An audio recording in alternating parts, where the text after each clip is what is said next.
à tous, j'espère que vous allez bien. On se retrouve aujourd'hui pour réaliser une magnifique veste tweed au crochet. C'est un modèle super facile et très rapide à confectionner. Dans ce tutoriel, je vais vous donner toutes les explications nécessaires pour réaliser cette veste de la taille XS à la taille 6XL. La fiche de réalisation est disponible directement dans le petit en haut à droite ou bien sur mon site internet lecrochetdeplume.com.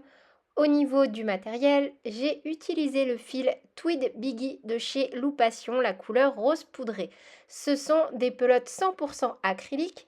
Pour les tailles XS à M, j'ai utilisé 5 pelotes. L à 3XL, je vous recommande 6 pelotes. Et 4XL à 6XL, je vous recommande 7 pelotes. On aura besoin d'un crochet taille numéro 7, de 4 boutons. Donc moi, j'ai utilisé les cornes en résine, toujours de la boutique Loupation, d'un nécessaire de couture et je vous recommande également des petits marqueurs à laine. N'hésitez pas à me rejoindre sur mes différents réseaux sociaux.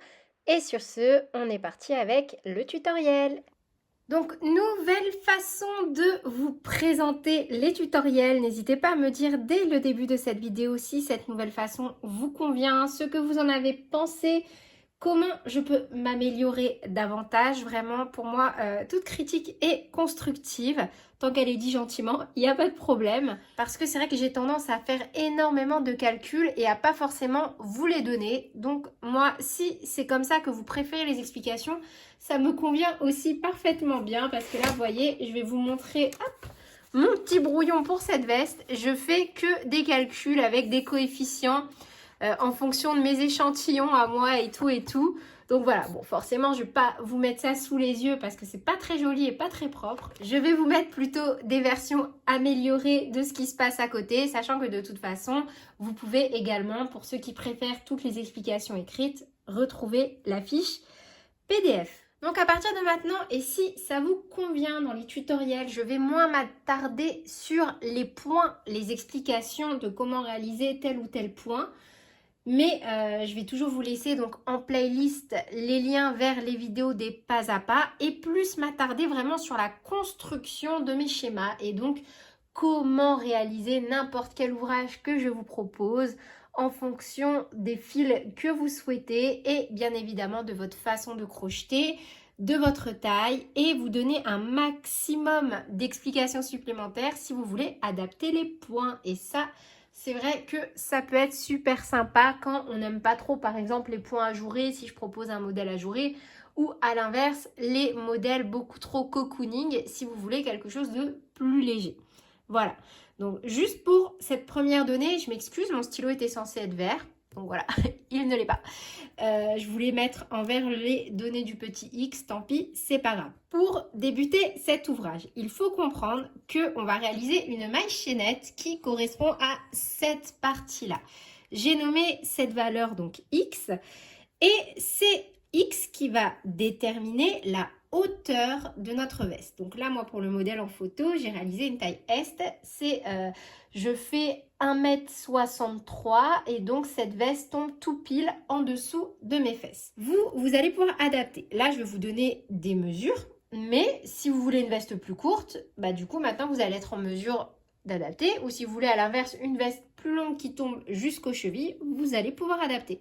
Donc pour les tailles XS à S, on va réaliser une maille chaînette de 120 mailles en l'air plus 1. Le plus 1, c'est juste pour monter le rang. Pour les tailles L à 2XL, 130 mailles en l'air plus 1.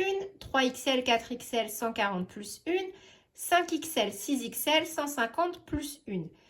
Donc ça, c'est pour la valeur X totale. Et peu importe la taille que vous allez faire, vous allez garder les 7 premières mailles et les 7 dernières mailles pour réaliser des mailles serrées. Alors là, vous voyez, on est sur la bordure du bas.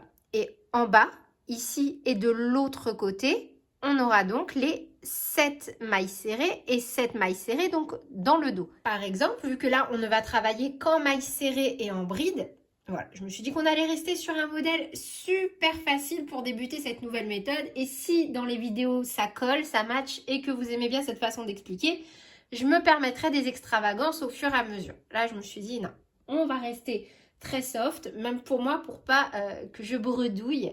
Et essayer d'être le plus clair possible dans mes explications. Donc là, moi, sur ma valeur X, je vais retirer d'office 7 et 7 à chaque fois. Peu importe la taille que je réalise, 14. Donc par exemple, ma valeur X, 120 pour une taille XS à M, 120 moins 14, ça fait 106. Donc je sais que je vais faire 7 mailles serrées, 106 brides, 7 mailles serrées. Par exemple, pour une taille 6XL, on va faire 7 mailles serrées, 136 brides, 7 mailles serrées.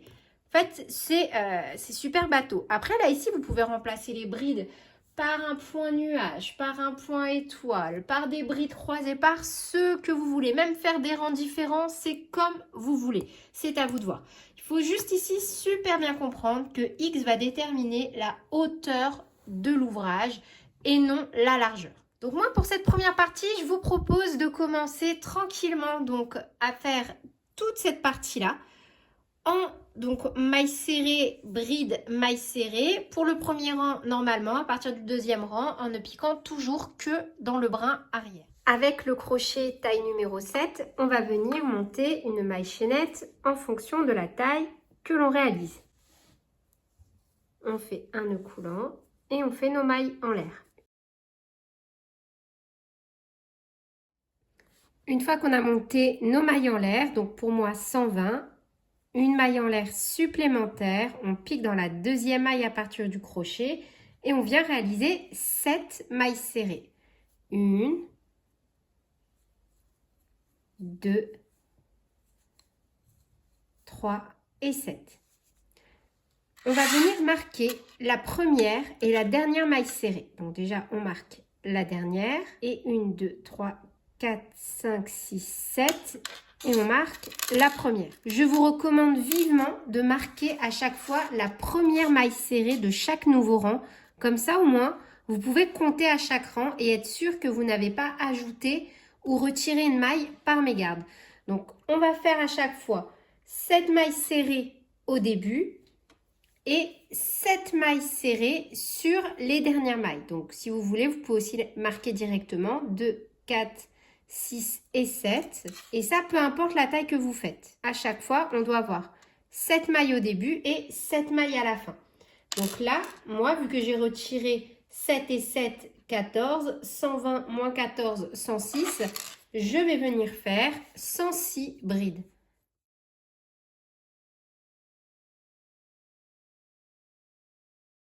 Et 106.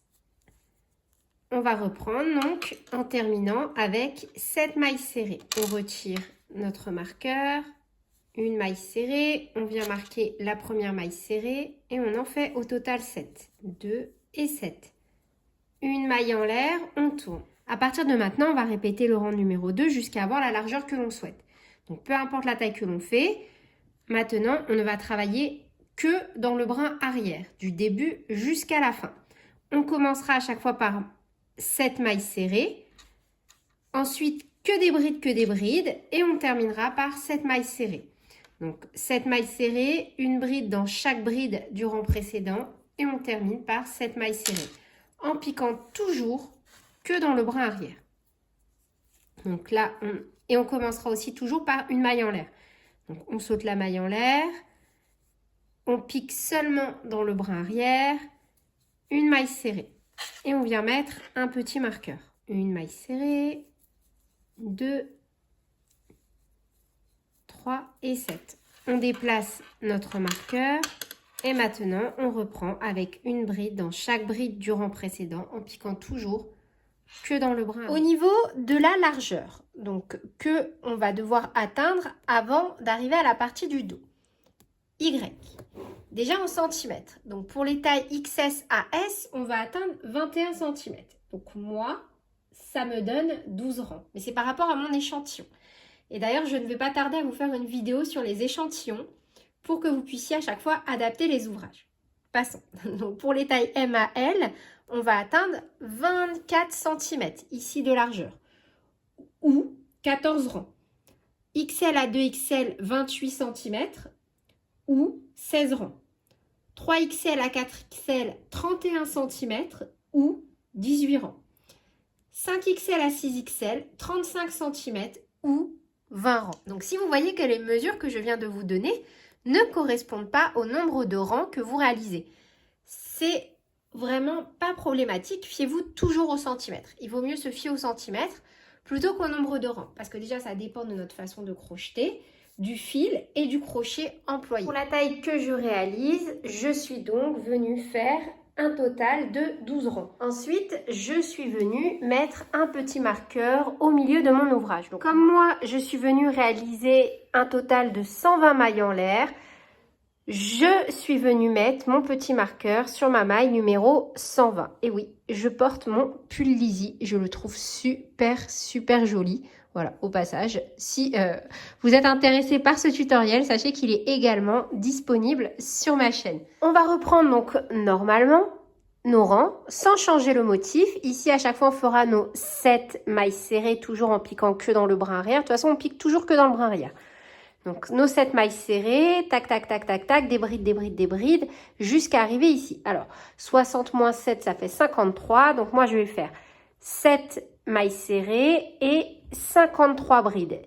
Et on va refaire donc des rangs comme ça. Cette fois-ci, on s'arrête à ce stade. On ne vient pas travailler l'autre partie. Là, on est en train de réaliser le dos de notre ouvrage. Arrivé donc à notre petit marqueur, dans la dernière maille ici, on va venir travailler une maille serrée toujours dans le brin arrière. Ici, dans le dos, on terminera toujours par une maille serrée et on reprendra toujours par une maille serrée.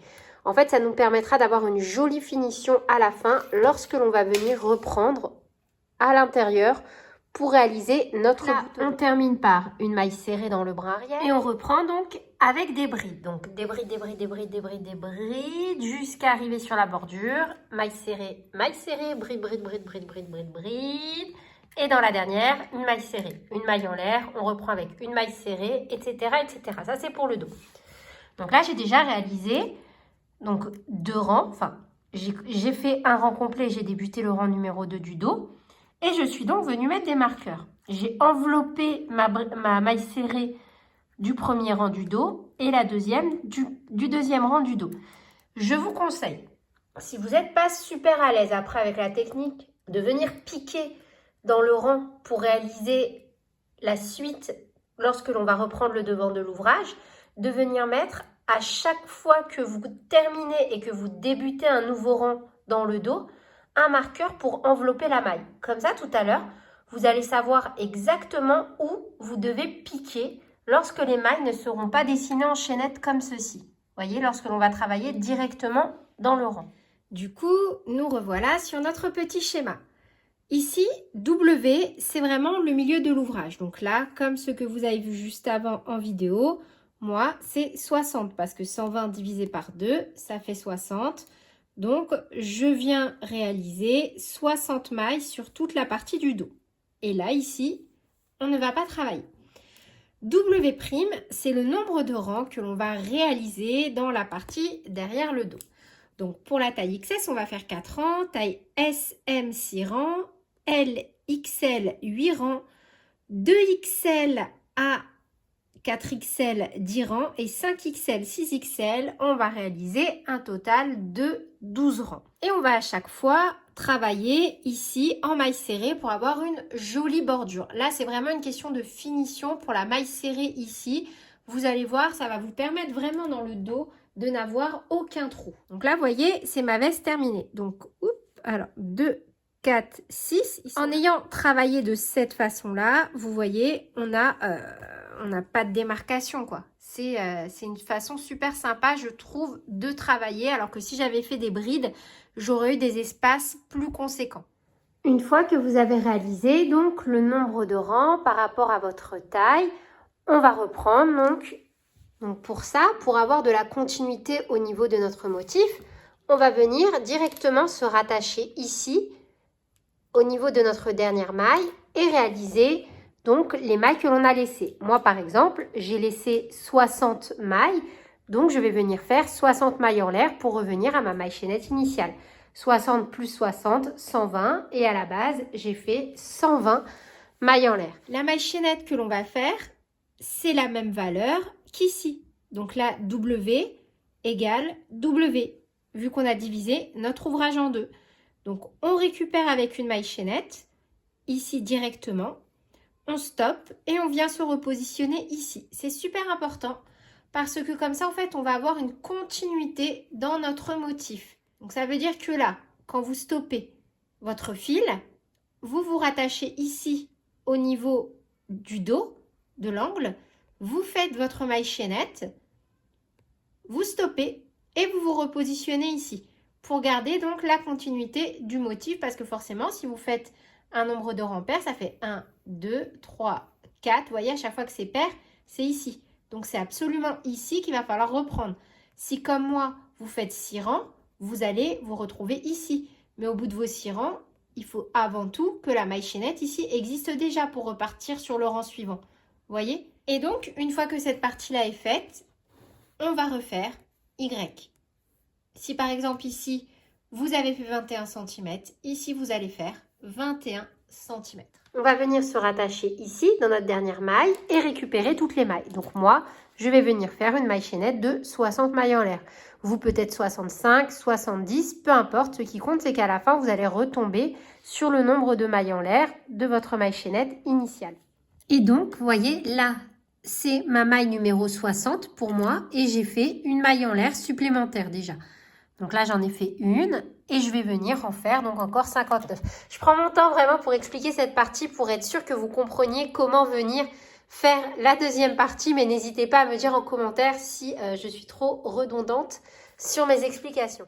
Donc là, j'ai réalisé 60 mailles en l'air supplémentaires pour venir retrouver mes 60 mailles de ce côté-là. Donc quand j'ai rattaché, j'ai fait 60 mailles en l'air plus une, j'ai coupé, j'ai tiré. Parce que la dernière, la numéro 61, elle est ici. Elle ne compte pas. Donc, ça veut dire si par exemple, vous devez faire 75 mailles en l'air, vous faites 75 plus une, vous coupez, vous tirez votre fil. Ensuite, je vais repartir de ce côté-là sur mon motif. Donc, je vais faire 7 mailles serrées, que des brides, que des brides, que des brides. Je vais recommencer avec que des brides, que des brides, que des brides. Et dans les 7 dernières mailles, je vais venir travailler en maille serrée. Donc 59. Et là, j'arrive donc dans ma maille serrée dans le dos. Je viens faire ma 60e maille, qui est une bride du coup. Là, on ne travaille plus en maille serrée. Et on reprend dans la maille chaînette, normalement en bride. Et on va donc refaire exactement le même nombre de rangs que l'on a fait sur notre première partie. En fait, là, le but, c'est que le devant que l'on a fait en premier, la première partie, on est exactement la même. On doit avoir 2 fois la même chose. Si par exemple, vous avez fait 2, 4, 6, 8, 10, 12 rangs, vous allez devoir refaire 12 rangs. Là, on vient de terminer le premier rang. Donc, je vous laisse faire exactement la même chose que pour la première partie. On se retrouve juste après. Une fois qu'on a terminé donc toute la partie ici du torse, on va réaliser les manches.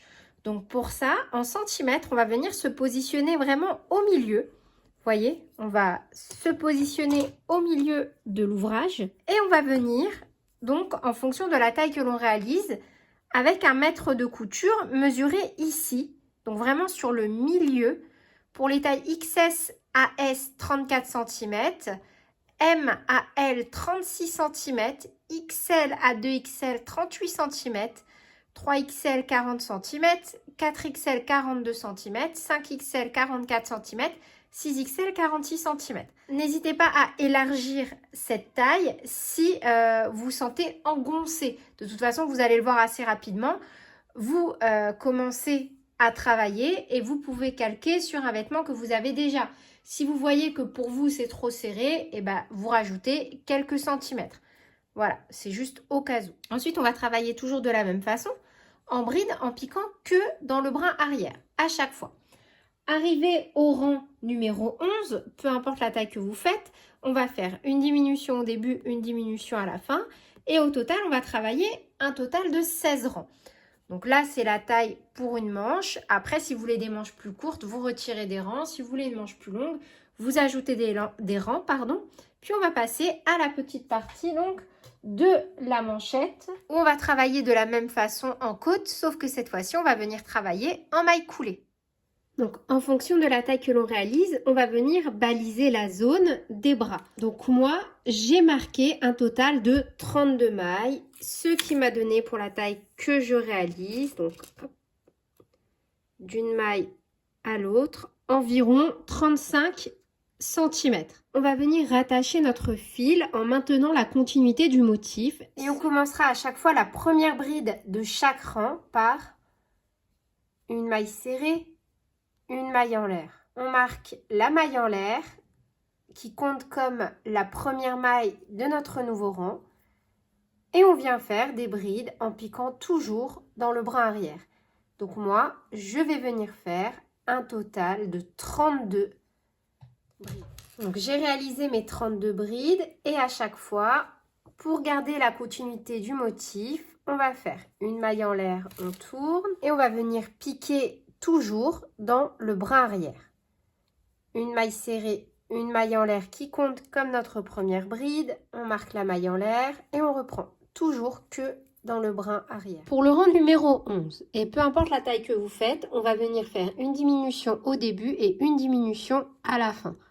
Donc directement on pique, un jeté, on ramène. Dans la maille suivante, on pique, un jeté, on ramène. Un jeté, on passe à travers les 3 boucles. Une maille en l'air. On vient de faire notre première diminution. On travaille ensuite normalement jusqu'à arriver aux 2 dernières. Et on termine par une diminution.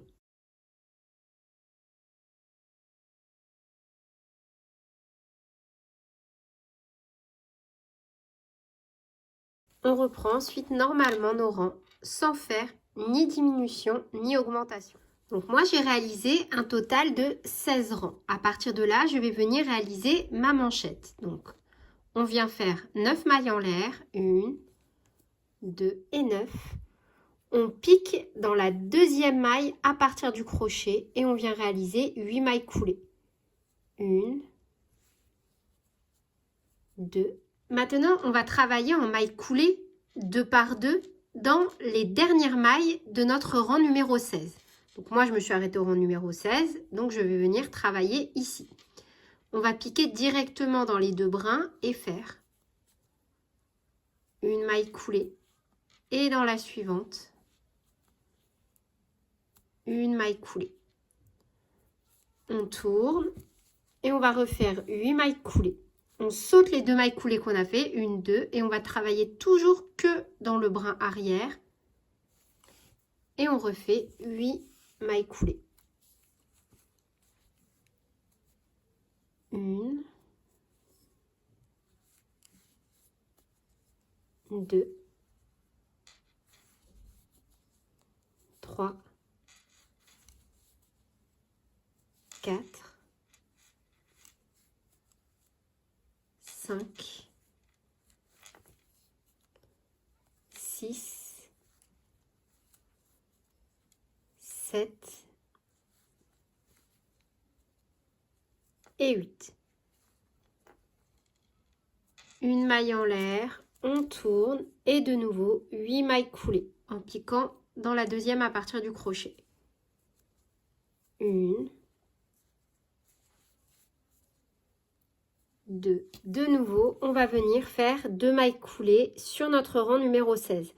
Donc, on pique dans la maille suivante. On ne travaille jamais 2 fois dans la même maille. Vous voyez, là, on a déjà travaillé dans celle-ci. On pique dans la suivante. Et on refait une maille coulée. Et dans la suivante, une maille coulée. On va répéter ce procédé sur tout notre rang jusqu'à arriver à la dernière maille. Petite astuce, si vous voyez qu'au niveau des mailles coulées, ça ne va pas au niveau de la manchette, que vous ne parvenez pas par exemple à faire le tour de votre poignet ou que c'est trop serré, remplacez les mailles coulées par des mailles serrées. Donc ici, quand vous devez faire les 2 mailles, vous faites bien 2 mailles coulées. En revanche, ici, au lieu de faire 8 mailles coulées, vous faites 8 mailles serrées toujours dans le bras arrière. Comme ça, vous aurez une manchette toujours élastique, mais un peu plus large. En fait, vous aurez exactement la même chose que la bordure du bas. Et voilà le résultat une fois qu'on a terminé notre manche. On va ensuite venir rabattre notre partie. Donc là, endroit sur endroit. Et on va venir au choix faire des mailles coulées ou un petit point de couture pour unir donc toute toute cette partie-là. Si vous faites des mailles coulées, restez très souple et veillez à bien faire correspondre à chaque fois maille dans maille. Une maille d'un côté, une maille de l'autre. Du coup, voilà le résultat une fois qu'on a réalisé les manches et l'assemblage sur le côté. Franchement, à ce stade, je me tâte énormément à faire une boutonnière. Donc, si vous faites un modèle variant de celui-ci, j'aimerais énormément que vous me l'envoyiez en photo parce que là, sur le coup, je suis tâtée de faire juste 2 rangs en côte sur le côté. Donc, je vais voir. Mais bon. Je vais réfléchir encore un petit peu. Donc là, voilà une fois l'assemblage fait. Vous voyez, je trouve que c'est super joli, super propre. On voit légèrement une maille chaînette ici. Vous voyez, ça fait pas un espèce de relief comme ça avec une vraie maille. Ça fait une petite chaînette. Au niveau des manches, c'est pareil. Enfin, moi, je trouve que c'est super joli comme rendu. J'adore. Donc là, c'est pour l'intérieur. On va donc déjà venir se rattacher sur la partie avant de l'ouvrage et travailler seulement dans le brin arrière. Vous voyez, quand on va venir se positionner comme ça, on va piquer à chaque fois que dans les brins arrière. Pour garder le motif en côte, on va venir faire donc une maille serrée dans chaque maille qui se présente à nous. Et au niveau de l'arrière, donc moi j'avais fait 6 rangs que j'avais marqué à chaque fois par des petits marqueurs pour être sûr de ne pas me tromper. Au niveau de chaque maille serrée que l'on a réalisée, on va donc venir faire de nouveau 2 mailles serrées. Donc dans chaque rang, on vient faire à chaque fois 2 mailles serrées. Par exemple, moi j'ai fait un total de 6 rangs. Donc je vais venir faire un total de 12 mailles serrées dans la partie du dos. Donc, on va venir se repositionner sur le devant de notre endroit et travailler seulement dans les bras arrière. Du coup, c'est parti. On se rattache sur le devant de la veste et on va travailler seulement dans les bras arrière. On se repositionne au niveau de la première maille, seulement dans le bras arrière et on rattache notre fil. Et on vient faire une maille serrée dans chaque maille qui se présente à nous en piquant toujours dans le brin arrière. Vous voyez, hop, on repique au même endroit. Une première maille serrée et on met notre marqueur. Et du coup, arrivé dans nos rangs, ici, on va venir travailler donc dans chaque rang 2 mailles serrées. On repart maintenant de l'autre côté, normalement, en piquant à chaque fois seulement dans le brin arrière. Et on refait des mailles serrées. On reprend avec un deuxième rang en faisant une maille serrée dans chaque maille du rang précédent en piquant toujours que dans le brin arrière. Donc, on commence par une maille en l'air et on refait un rang complet tout le tour en faisant une maille serrée dans chaque maille du rang précédent en piquant que dans le brin arrière et on vient marquer notre première maille serrée. Peu importe la taille que l'on va réaliser, on va venir tous positionner nos marqueurs de la même façon. Alors, donc là, du côté où on va reprendre notre rang numéro 3 au niveau de la boutonnière, on compte 5 mailles, on met un marqueur sur la 6e maille. On compte 10 mailles, on met un marqueur sur la 11e. On compte 10 mailles, on met un marqueur sur la 3e. On compte 10 mailles, on met un marqueur sur la 11e. En fait, on répète 3 fois. Donc, on fait 5 mailles, un marqueur, 10 mailles, un marqueur, 10 mailles, un marqueur et 10 mailles, un marqueur. On va venir faire à chaque fois une maille serrée toujours que dans le brin arrière. Donc, on va en faire 5. Une maille en l'air, on saute la maille où on a le marqueur et on reprend. 10 mailles serrées, une maille en l'air, on saute la maille où on a le marqueur, etc. Et pour le reste, on va faire normalement. Et on aura créé l'espace de la boutonnière. Du coup, on reprend une maille en l'air et on vient faire 5 mailles serrées. Donc là, encore une fois, peu importe la taille que vous faites, on fait tous la même chose au niveau de la boutonnière. Après, bien sûr, vous pouvez adapter en fonction de vos goûts et de vos envies. Ça, c'est à vous de voir. Donc, 1 et 5. Une maille en l'air, on saute une maille, on pique dans la suivante, toujours dans le brin arrière, et on repart avec 10 mailles serrées. 1, 2 et 10. Une maille en l'air, on saute une maille, etc. 1, Une fois les espaces de la boutonnière réalisés, j'ai donc réalisé sur la partie de la bordure interne un total de 6 rangs pour le résultat que vous voyez à l'écran. N'hésitez pas à me dire en commentaire qu'est-ce que vous avez pensé des explications de cette vidéo. Voilà, je me suis lancée un peu dans quelque chose de nouveau en me disant que c'était quand même un peu la tendance qui ressortait de ce qui m'était demandé. Moi, pour être honnête avec vous, ça m'arrange énormément parce que c'est vrai que je suis très mathématique. Donc, fonctionner de cette façon-là me convient totalement. Sur ce, je vous fais d'énormes bisous, prenez bien soin de vous et à très bientôt pour de nouveaux tutoriels. Salut!